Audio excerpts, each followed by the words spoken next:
আপনারা তো ঢাকা ইউনিভার্সিটিতে বসে আছেন, অনেক জ্ঞানী গুণীদের থেকে আপনারা জ্ঞান অর্জন করছেন, অথচ নবী যখন এসেছেন ১৫০০ বছর আগে, তখন একটা ইউনিভার্সিটি ছিল না, একটা কামিল মাদ্রাসা ছিল না, দাওরা হাদিস মাদ্রাসা ছিল না, চুয়েট বুয়েট কুয়েট কিছুই ছিল না। ছিল না বলতে, না ছিল একটা বিশ্ববিদ্যালয় কলেজ, না ছিল একটা ডিগ্রি কলেজ, না ছিল ইন্টারমিডিয়েট কলেজ, ছিল না বলতে কিচ্ছু নাই।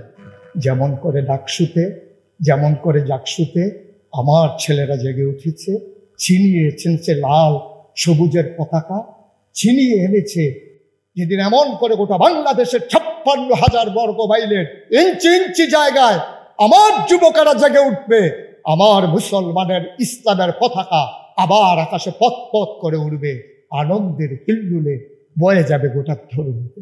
আমার এই যুবকেরা যদি জেগে উঠে, আমার এই যুবকেরা যদি গর্জে উঠে, খোদার কসম, যখন সিংহ ঘুমিয়ে পড়ে, চামচিকারা সিংহের কানে লেজ ঢুকিয়ে সুরসুরি দিয়ে আনন্দ পায়, মজা পায়, কিন্তু আর মোর ভেঙে সিংহ যখন জেগে উঠে বসে যায়, চামচিকারা গর্তের ভিতরে পালিয়ে যায়। খোদার কসম, ৮০০ কোটি মানুষের ২০০ কোটি মুসলমান সিংহ শার্দুল যদি আজকে আবার জেগে উঠে বসে পড়ে, ওই চামচিকার দল গর্তে পালিয়ে যাবে, কখনো আর বের হওয়ার দুঃসাহস দেখাবে না। আমি গত কিছুদিন আগে, মানে এই ঝঞ্ঝা বিক্ষুব্ধতার আগে, আমি ইন্ডিয়াতে প্রোগ্রামে গিয়েছিলাম কলকাতায়। আমাকে ওরা দেখালো যে হুজুর একটা সুন্দর মন্দির হয়েছে, দেখবেন।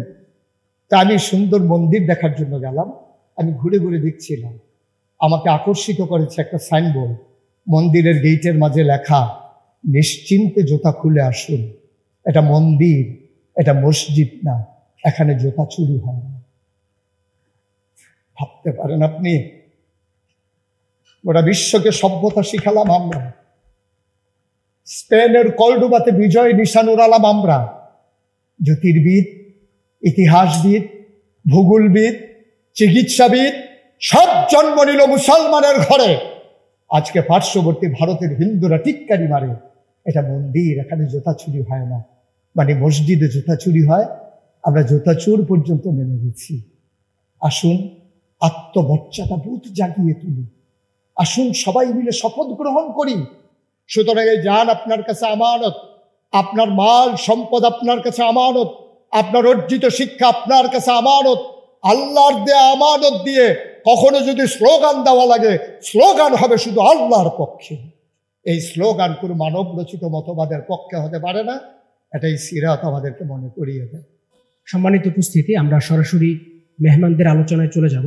এ পর্যায়ে আজকের অনুষ্ঠানের আলোচনা পেশ করার জন্য সিরাত মাহফিল উপলক্ষে আজকের সিরাতে রাসূল সাল্লাল্লাহু আলাইহি ওয়াসাল্লামের উপর আলোচনা পেশ করার জন্য অনুরোধ জানাচ্ছি বাংলাদেশের অন্যতম জনপ্রিয় ইসলামী আলোচক অধ্যক্ষ মাওলানা মুশতাক ফয়জি দামাত বরকাতুহু, পীর সাহেব নাগাইশ দরবার শরীফ হযরতকে তার আলোচনা শুরু করার জন্য অনুরোধ জানাচ্ছি।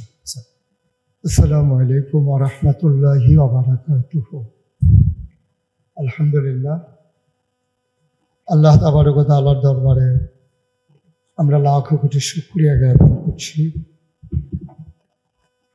ঐতিহ্যধন্য বিদ্যাপীঠ ঢাকা বিশ্ববিদ্যালয়ের এই অডিটোরিয়ামে সিরাতুন নবী সাল্লাল্লাহু আলাইহি সাল্লাম উপলক্ষে ওনার জীবনের বিভিন্ন দিক আলোচনা শোনার লক্ষ্যে সূর্য যখন পশ্চিম আকাশে হেলে পড়েছে, স্বাভাবিকভাবে ক্লান্ত শরীর একটু বিশ্রাম চায়। সব আরামকে হারাম করে দিয়ে, সকল চাওয়াকে পাওয়ায় পূর্ণতা না দিয়ে, এই বদ্ধ হলরুমের মাঝে কিছু কথা শোনার জন্য যিনি সুযোগ করে দিলেন, মাবুদের দরবারে অবনত মস্তকে সশ্রদ্ধ চিত্তে হৃদয়ের সবটুকুন ভালোবাসা উজাড় করে দিয়ে মাবুদের শিখানো কালেমা দিয়ে শুকরিয়া আদায় করি। সবাই পড়ি আলহামদুলিল্লাহ। আজকের আয়োজনের সম্মানিত সভাপতি, আজকের আয়োজনের প্রিয় পরিচালক, আজকের আয়োজনের আলোচক বন্ধুবর, একই বিদ্যাপীঠে দীর্ঘদিন যার সাথে লেখাপড়া করেছি, আজকে এই অনুষ্ঠানের রৌনক বক্স মেহমান, বিশ্ববিদ্যালয় অঙ্গনকে যিনি উজ্জ্বল করে দিয়েছেন, অ্যারাবিক বিভাগের সম্মানিত চেয়ারম্যান। আমরা কেন একত্রিত হয়েছি এস এম ফরহাদ ইতিমধ্যে আপনাদের সামনে উপস্থাপন করেছেন। আপনি যেমনই হতে চান তার জন্য আপনাকে একটা মডেল প্রয়োজন। আপনি যখন ইউনিভার্সিটিতে আসবেন চিন্তা করেছেন, তখন স্বাভাবিকভাবে ইন্টারমিডিয়েট পরীক্ষার পরেই আপনি কোনো একটা গাইডলাইন, কোনো একটা গাইড অথবা কোনো একটা কোচিং সেন্টারের দ্বারস্থ হয়েছেন। আল্লাহ তাবারক ওয়া তাআলা আমাদেরকে মানুষ করে তৈরি করেছেন। মানুষের দুইটা দিক থাকে, একটা হচ্ছে সূরত আর একটা হচ্ছে সিরত। আমরা দেখতে অনেকেই মানুষ, এটা হচ্ছে সূরত, কিন্তু আমরা অনেকেই মনুষ্যত্বের বিকাশ ঘটাতে পারিনি, এটা হচ্ছে সিরতের অভাব। এই জন্যে মানুষ তাকেই বলে যে পশু প্রবৃত্তিকে দমন করে মনুষ্যত্বের বিকাশ ঘটায়। কিন্তু আফসোস হচ্ছে আমরা পশু প্রবৃত্তিকে লালন করে মনুষ্যত্বকে আমরা দাফন করে দিই। যে জন্যে কোনো কবি, কোনো সাহিত্যিক ঢাকা ইউনিভার্সিটিকে নিয়ে কবিতা রচনা করেছিলেন, ডাকাতের গ্রাম। বড়ই আফসোস, সর্বোচ্চ বিদ্যাপীঠকে এ নামে অভিহিত করা হয়েছে। বলা হতো মানুষ নামক জনপদের নির্বিঘ্ন নিশ্চিন্ত নিরাপদ আবাসস্থল। কেমন পর্যায়ে গেলে বাংলা ভাষাভাষী একজন কবি তাকে ডাকাতের গ্রাম নামে আখ্যায়িত করেন। আজকে ইসলামের সুশীতল ছায়াতলে আমরা ঐক্যবদ্ধ, যার মাধ্যমে আমরা দিন পেয়েছি, এ মানুষটি সম্পর্কে আলোচনা। এই পৃথিবীতে মানুষকে আলোর দিশা দেওয়ার জন্য যুগে যুগে অসংখ্য নবী এবং রাসূল এসেছেন। সময়ের ব্যবধানে, যুগের পরিক্রমায় যিনি সর্বশেষ, যিনি সর্বসেরা, যিনি রাহমাতুল আলামিন, তিনি নবী মুহাম্মদুর রাসূলুল্লাহ সাল্লাল্লাহু আলাইহি ওয়াসাল্লাম। আফসোস হচ্ছে যে এমন এক মানবের আলোচনা করা লাগছে আজকে ছোট্ট একটা হল রুমে।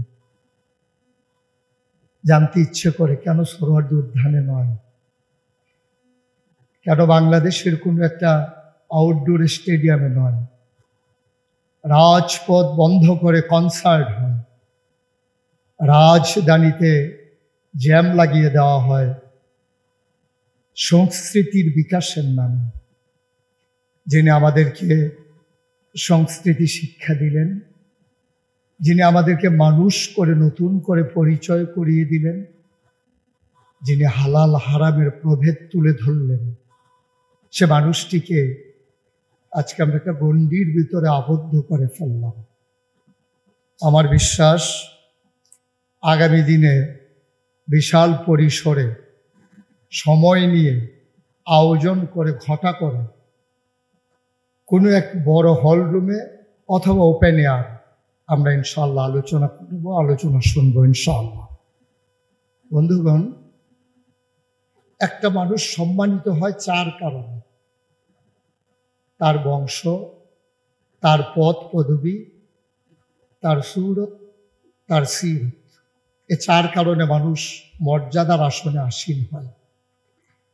বংশ যখন ভালো হয়, ঐতিহ্যদণ্ড বংশে সে যখন জন্মগ্রহণ করে, তখন স্বাভাবিকভাবেই বংশীয় কারণে ন্যাচারালি সে একটা মর্যাদা পেয়ে যায়।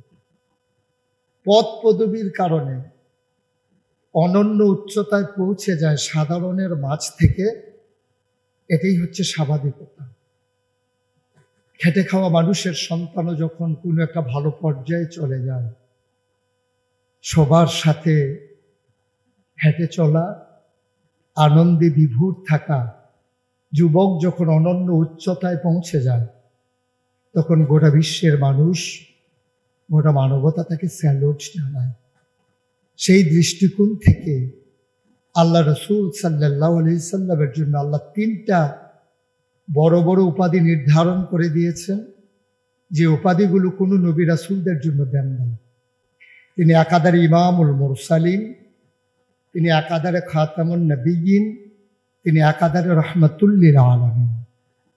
আল্লাহ তাবারক ওয়া তাআলা আল্লাহর পরিচয় তুলে ধরেছেন এভাবে। 5 ওয়াক্ত নামাজে প্রতি রাকাতে আমরা যেমন করে শুরুতে জানিয়ে দিই, আলহামদুলিল্লাহি রাব্বিল আলামিন, সমস্ত প্রশংসা হলো আল্লাহ রাব্বুল আলামিনের জন্য। এখন যদি জানতে মন চায়, তাহলে নবীজিকে আল্লাহ তার পরিচয় তুলে ধরলেন, ওমা আরসালনাকা ইল্লা রাহমাতাল লিল আলামিন। আল্লাহ হচ্ছেন রব্বুল আলামিন, আর নবী হচ্ছেন রাহমাতুল লিল আলামিন। অর্থাৎ যত জায়গায় আল্লাহ রব, যত জায়গায় বলতে এমন কোনো জায়গা নাই যেখানে আল্লাহ রব না। আপনি আসমান জমিন তার মধ্যস্থিত যা কিছু, মানুষ, জিন, ফেরেশতা, সমস্ত মাখলুকাত, জন্তু জানোয়ার, গৃহপালিত অথবা হিংস্র, পাখি, নদী নালা, কুলু কুলু বেগে বয়ে যাওয়া সেই নদী, নদীর ভিতরে পানি, পানির ভিতরে মাছ, নদীর কিনারে গাছ, গাছের ভিতরে ফুল, ফুল থেকে ফোলা ফল, সব কিছু যার সৃষ্টি, তিনি হচ্ছেন রব্বুল আলামিন। আর নবী হচ্ছেন রাহমাতুল লিল আলামিন। মানে কি? মানে হচ্ছে যত জায়গায় আল্লাহ রব, অর্থাৎ সব জায়গায় আল্লাহ রব, আর সব জায়গায় আমার নবী রহমত। বলেন সুবহানাল্লাহ। যত জায়গায় তিনি রব আল্লাহ, আর ঠিক তত জায়গায় আমার নবী রহমত। তাহলে আল্লাহ তাবারক ওয়া তাআলা তার পরিচয় তুলে ধরেছেন। স্বাভাবিকভাবে প্রশ্ন জাগে, মানুষটিকে আপনি কেন পাঠিয়েছেন? কি দরকার ছিল মানুষটি, আর কখনই বা আসলো তিনি? যখন মানুষ তার পিঠ দেয়ালে ঠেকে গেছে, সভ্যতার অবনতি হতে হতে একেবারে চরম পর্যায়ে লাঞ্ছনা, স্বীকারোক্তি দিয়ে মানুষগুলো পশুত্ব বরণ করে নিয়েছে, ঠিক তখন তিনি হেরার রশ্মি নিয়ে, আলোর মশাল নিয়ে তিনি বের হয়ে আসলেন। তিনি বললেন, কুলু লা ইলাহা ইল্লাল্লাহ, তোমরা বলে দাও লা ইলাহা ইল্লাল্লাহ। যখন মানুষগুলো দেবদেবীর পূজা আসক্ত, মানুষগুলো মূর্তি পূজায় লিপ্ত, তখন রাসূল সাল্লাল্লাহু আলাইহি ওয়াসাল্লাম ঘোষণা দিয়ে দিলেন। বন্ধুগণ, রাসূলের পরিচয় তুলে ধরলেন যে তিনি হচ্ছেন রহমত গোটা জাতির জন্যে, গোটা উম্মার জন্যে, সমস্ত মাখলুকাতের জন্য। এমন করেই তিনি বলে দিলেন, ফাবিমা রাহমাতিন মিনাল্লাহ, ফাবিমা রাহমাতিন মিনাল্লাহি লিনতা লাহুম ওয়ালাউ কুনতা ফাজ্জান গালিজাল কলব লানফাদ্দু মিন হাওলিক ফাআফু আনহুম ওয়াস্তাগফির লাহুম ওয়াশাবিরহুম ফিল আমর ফাইযা আযামতা ফাতাওয়াক্কাল আলাল্লাহ ইন্নাল্লাহা ইউহিব্বুল মুতাওয়াক্কিলিন। আল্লাহ জানিয়ে দিলেন, হে নবী, যতটুকুন রহমত আপনার সাথে, এই রহমতটা হচ্ছে লিনতা লাহুম, সকলের জন্য আপনার মনটাকে আল্লাহ নরম করে বানিয়েছেন। আল্লাহ তাবারক ওয়া তাআলা এই নবীর 4 কারণে আমি বলেছিলাম মর্যাদা বাড়িয়ে দিয়েছেন। 1 নম্বরে তার বংশমর্যাদা, তিনি মক্কার সবচেয়ে বড় বংশে, সম্ভ্রান্ত বংশে, একেবারে কুলুষহীন একটা বংশে তিনি জন্মগ্রহণ করেছিলেন। 2 নম্বরে তার ছিল পদ পদবী, যেটা বললাম। 3 নম্বরে তার সূরত, তিনি ছিলেন সৌন্দর্যের আধার। প্রথম দৃষ্টিতে মানুষ একজন মানুষকে পছন্দ করে নেয় তার সৌন্দর্যের প্রতিভূ হিসাবে। যদি আমি বলি আমার রাসূল কেমন ছিলেন, তিনি ছিলেন মধ্যম আকৃতির, তিনি না লম্বা না খাটো।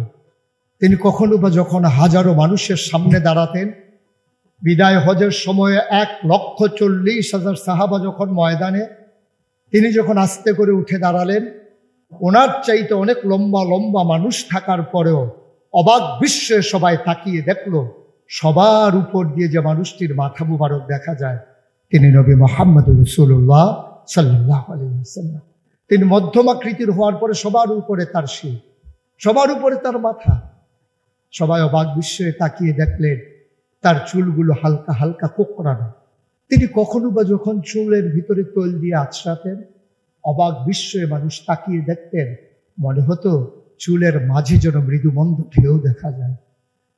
তার কপালটা ছিল চৌড়া শুভ্র, তার চোখের ভ্রুগুলো ছিল ধনুকের মতো বাঁকা, তার চোখগুলো ছিল টানা টানা ভাসা ভাসা, তার চোখের পাতাগুলো ছিল গোলাপের পাপড়ির মতো।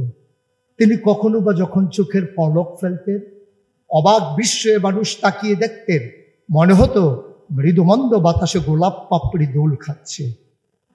তার চোখের সাদা অংশ ছিল রক্তিমাভ সাদা, কালো অংশ ছিল তার কৃষ্ণ কালো। তার ঠোঁটগুলো ছিল গোলাপি রঙের, তার নাকটা ছিল খাড়া, ছিদ্রগুলো ছিল ছোট ছোট, নাকের নিচে ঠোঁটের উপরে ছিল চিকন সরু গোঁফ। তিনি কখনো বা যখন মুচকি হাসতেন, তার গোলাপি রঙের ঠোঁট দুটো যখন একটু ফাঁক হয়ে যেত আর দাঁতগুলো যখন বের হয়ে যেত, মানুষ অবাক বিস্ময়ে খুঁজত কোথাও যেন বিজলি চমকিয়েছে। তিনি যখন প্রচণ্ড গরমের মাঝে ঘেমে সিক্ত হতেন, কপালে তার মুক্তার দানার মতো ঘাম জমে যেত, তিনি যখন দৌড়ে দৌড়ে তার বিবিদের ঘরে যেতেন, আমাদের মায়েদের ঘরে, আল্লাহ রসুল সাল্লাল্লাহু আলাইহি সাল্লাম ঘরে ঢোকার পরে মায়েরা দেখতেন কপালের মাঝে মুক্তার দানার মতো বিন্দু বিন্দু ঘাম জমে আছে। মায়েরা বলতেন, গুস্তাকি মাফ কর দিজিয়ে, বেয়াদবি মাফ করবেন, আপনি চুপটি করে একটু বসুন। নবীকে বসিয়ে ওরা ছোট্ট শিশু খুঁজে বের করতেন, অতি যত্নে পরম আদরে তার কপালের ঘামগুলো তারা শিশির ভিতরে পরে মুখ বন্ধ করে রেখে দিতেন। ঈদ যখন আসতো, বিয়ে যখন হতো, জমানো ঘাম তারা আতুর হিসেবে ব্যবহার করতেন। এ নবী তো সে নবী, হেঁটে গেছেন 1 মাস আগে রাত পথ ধরে, যাওয়ার পরে তিনি তো চলেই গেছেন। 1 মাস পরে যখন আবার ওই পথ মারিয়ে কোনো এক সাহাবা যাচ্ছেন, স্থানীয় বাসিন্দা যারা রাস্তার কিনারে যাদের ঘর, তাদেরকে ডেকে বললেন, ভাইরা, এ পথ দিয়ে কি আমার নবী হেঁটে গেছে কখনো? বলেছে, সে তো 1 মাস আগের কথা, তুমি বুঝলে কেমন? মুচকি হেসে সাহাবা জবাব দিলেন, হেঁটে গেছেন 1 মাস আগে, কিন্তু আজও সেই পথে নবীর গায়ের জান্নাতি গন্ধ পাওয়া যায়।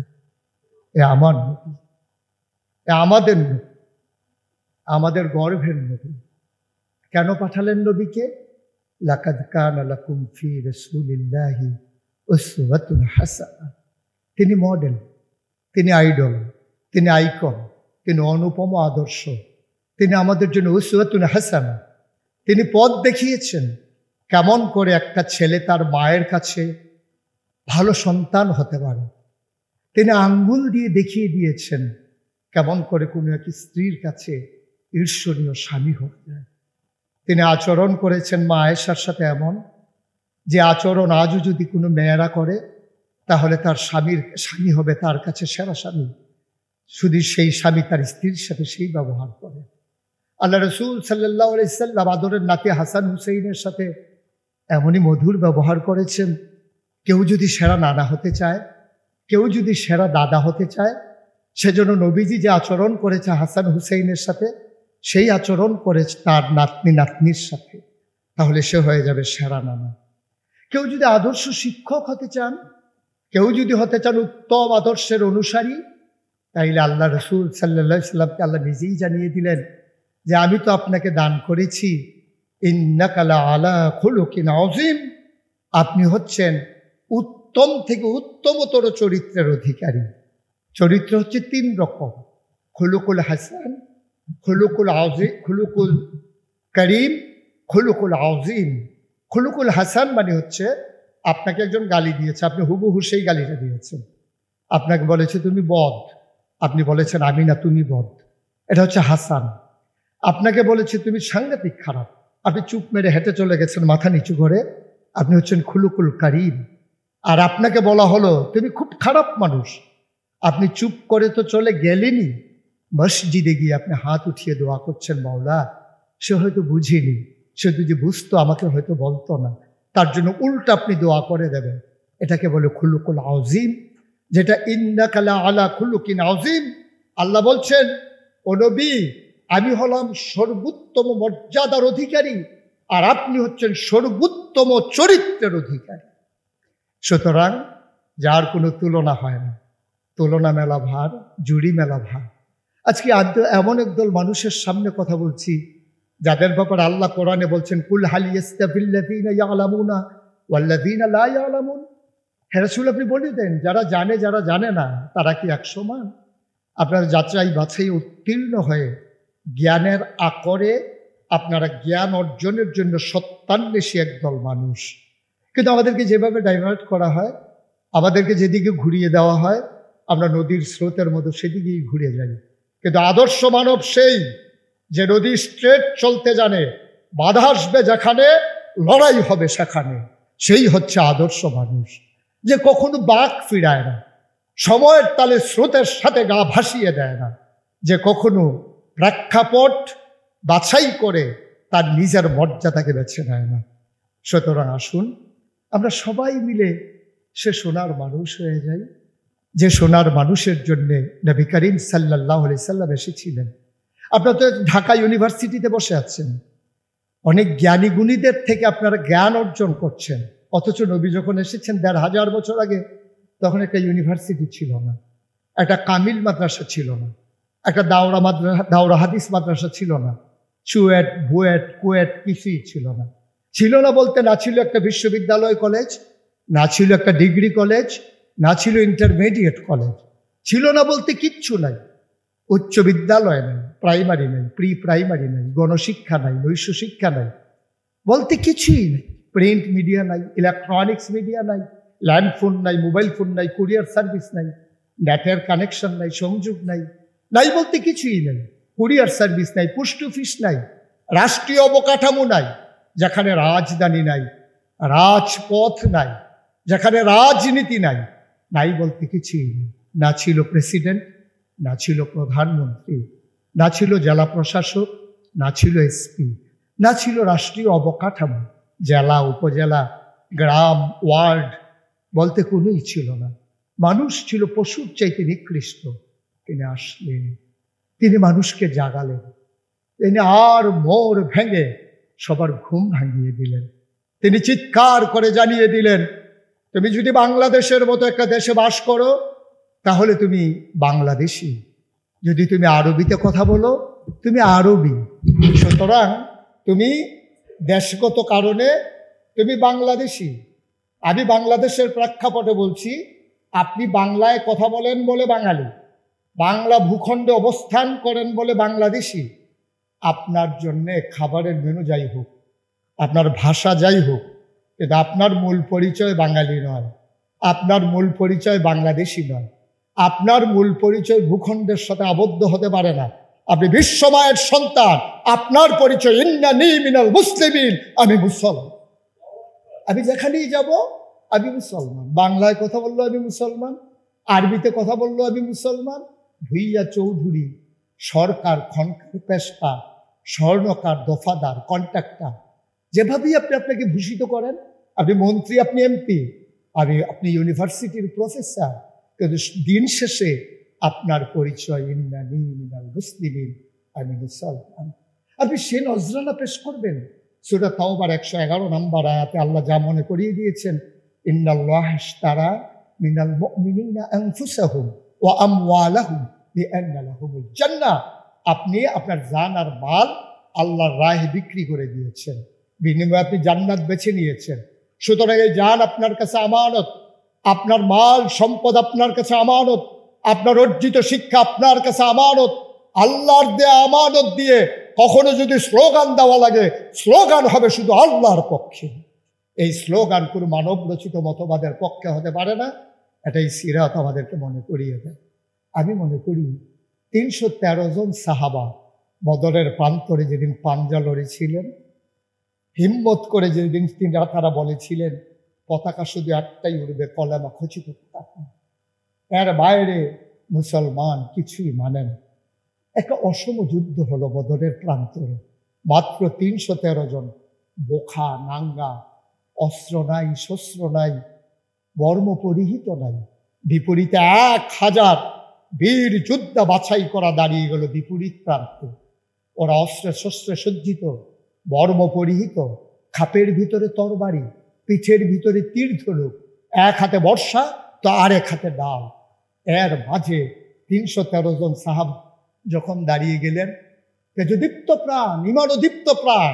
ওরা যখন দাঁড়িয়ে গেলেন, কারণ যারা মরতে শিখে তাদেরকে মৃত্যুর ভয় দেখিয়ে কোনো লাভ হয় না। ওরা মৃত্যুর মন্ত্র নিয়েই তারা বদরের প্রান্তরে হাজির হয়েছিলেন। 313 জন প্রমাণ করে দিল কেমন করে 1000 মানুষকে পরাস্ত করে সেই সবুজের পতাকা, যে পতাকার বাজে লা ইলাহা ইল্লাল্লাহ মুহাম্মাদুর রাসূলুল্লাহ কলেমা খচিত পতাকা পথ পথ করে উড়িয়ে দিতে হয়, 1500 বছর আগে প্রমাণ করে দিয়েছিল। আমরা নিথর হয়ে গেলাম, আমরা নিস্তব্ধ হয়ে গেলাম। আমাদের আরাকানের মুসলমানের কান্না আমাদের হৃদয়ে দোলা দেয় না। আমাদের ঝিলাম নদীর পানি ছিল স্বচ্ছ স্ফটিকের মতো। সেই ঝিলাম নদীর পানি কাশ্মীরের আমার মুসলমানের রক্তে রঞ্জিত হলো, আমার হৃদয়ে রং সৃষ্টি করলো না, আমার হৃদয়ে রক্তক্ষরণ হলো না। আমার ছোট্ট শিশুর রক্তে বড় প্রান্তর লালে লাল হয়ে গেল। আমার মায়ের ইজ্জত আবরু কেড়ে নিল না। আমার মা চিৎকার করে কাঁদলো, সেই কান্না 1000 মাইল দূরে আমার ঢাকা ইউনিভার্সিটির যুবকের কানে এসে ধাক্কা খাইল না। কবি ফজলুল আফসুস করে বলেছিলেন, রাত পোহাবার কত দেরি পাঞ্জেরি, এখনো তোমার আসমান ভরা মেঘে সেতারা হেলাল এখনো উঠেনি জাগে। তুমি মাছ তুলে আমি দ্বার টানি ভুলে, অসীম কুয়াশা জাগে শূন্যতা ঘেরি, রাত পোহাবার কত দেরি পাঞ্জেরি। আমার এই যুবকেরা যদি জেগে উঠে, আমার এই যুবকেরা যদি গর্জে উঠে, খোদার কসম, যখন সিংহ ঘুমিয়ে পড়ে চামচিকারা সিংহের কানে লেজ ঢুকিয়ে সুরসুরি দিয়ে আনন্দ পায়, মজা পায়।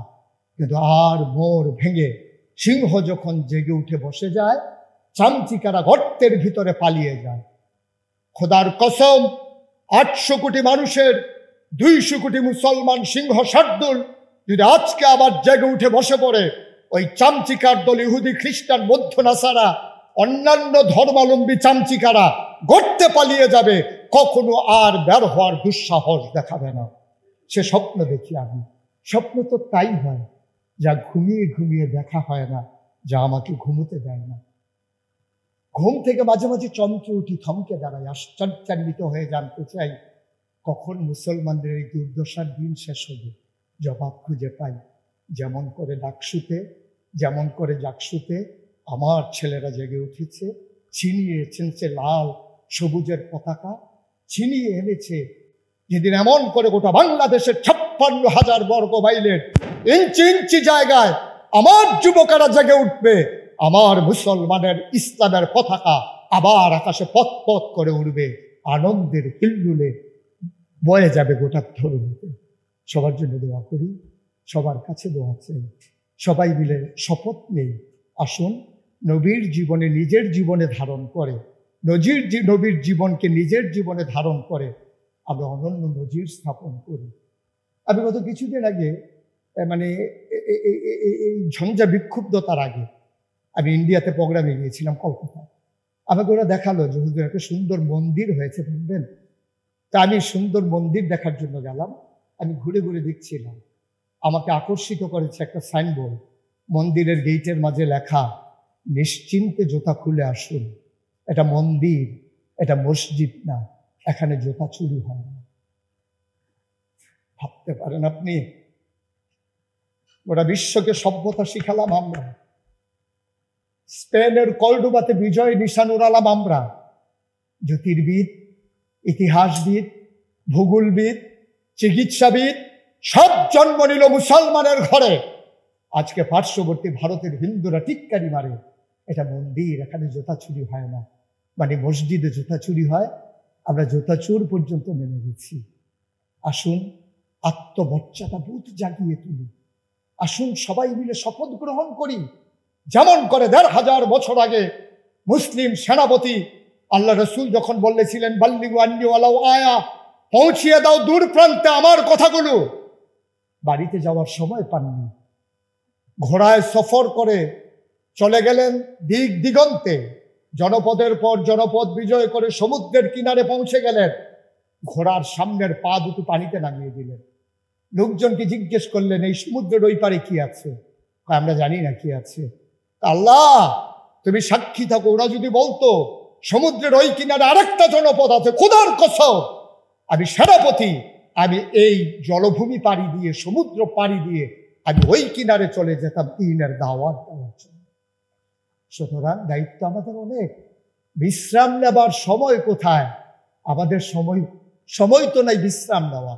আসুন সবাই মিলে আমরা প্রতিটি ক্ষণ, প্রতিটি মুহূর্ত, প্রতিটি সেকেন্ড, প্রতিটি মিনিট, প্রতিটি ঘন্টা, প্রতিটি সপ্তাহ, প্রতিটি মাস, প্রতিটি বছর, জীবন সায়ান্ন পর্যন্ত, সকাল থেকে সন্ধ্যা, ঘুম থেকে উঠা, ঘুমাতে যাওয়া, আমার রান্নাঘর থেকে আমার সংসদ ভবন, আমার ইন্টারন্যাশনাল রিলেশন, সকল জায়গায় আমি দিনকে তুলে ধরি, আমি রিপ্রেজেন্ট করি, আমি নিজে হয়ে যাই একজন উসওয়াতুন হাসানা, আমি হয়ে যাই মডেল, আমরা হয়ে যাই প্র্যাকটিসিং মুসলিম। কথায় না বড় হয়ে কাজে বড় হব, এই প্রত্যাশা নিয়ে আমাদের প্রতিটি ক্ষণ, প্রতিটি দিন যাক। আমি গৌরবান্বিত বোধ করছি ঢাকা ইউনিভার্সিটি ইসলামী ছাত্র শিবির আমাকে ডেকে ডেকে নিয়ে আসার জন্য। আবারও দেখা হবে কোনো একদিন কোনো এক হল রুমে অথবা রাজপথে, নয়তোবা দেখা হবে জান্নাতের সিঁড়িতে। আসসালামু আলাইকুম ওয়া রাহমাতুল্লাহি ওয়া বারাকাতুহু।